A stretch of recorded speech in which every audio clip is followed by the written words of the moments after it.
Ini penting. Akulah pintu ke domba-domba itu. Semua orang yang datang sebelum aku adalah pencuri dan perampok.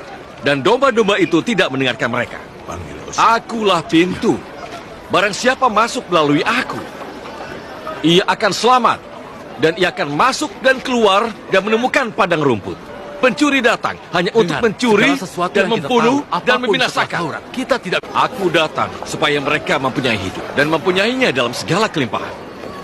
Akulah gembala yang baik. Gembala yang baik memberikan nyawanya bagi domba-dombanya.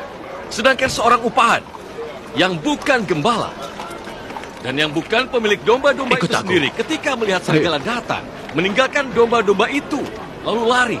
Sehingga serigala itu menerkam dan mencerai-beraikan domba-domba itu. Ia lari karena ia seorang upahan dan tidak memperhatikan domba-domba itu. Akulah gembala yang baik. Aku mengenal domba-dombaku dan domba-dombaku mengenal aku.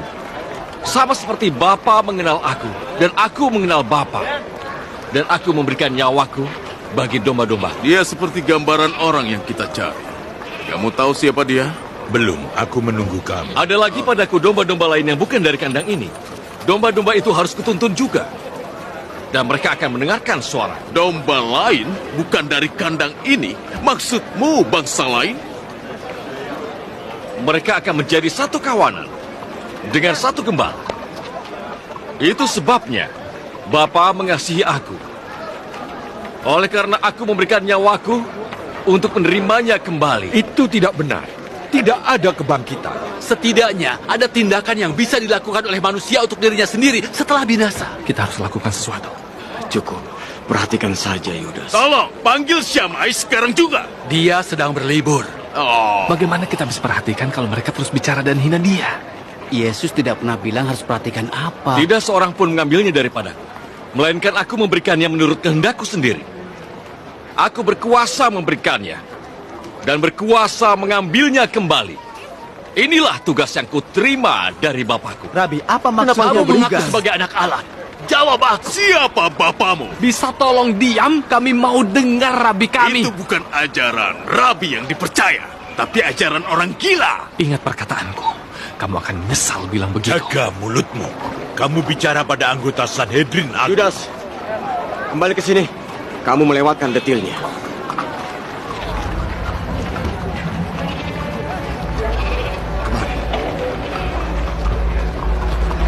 Aku tidak lihat wajahnya waktu menyelidiki di Dekapolis. Tapi Yesus orang Nazaret yang makan bersama kelompok bangsa lain di sana. Orang sesat di laporan Samai itu guru yang pandai bicara dan luar biasa.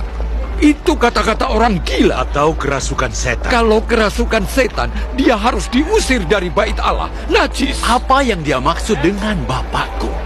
Jelas perkataannya tidak sesuai dengan Allah menurut Nabi Yesaya.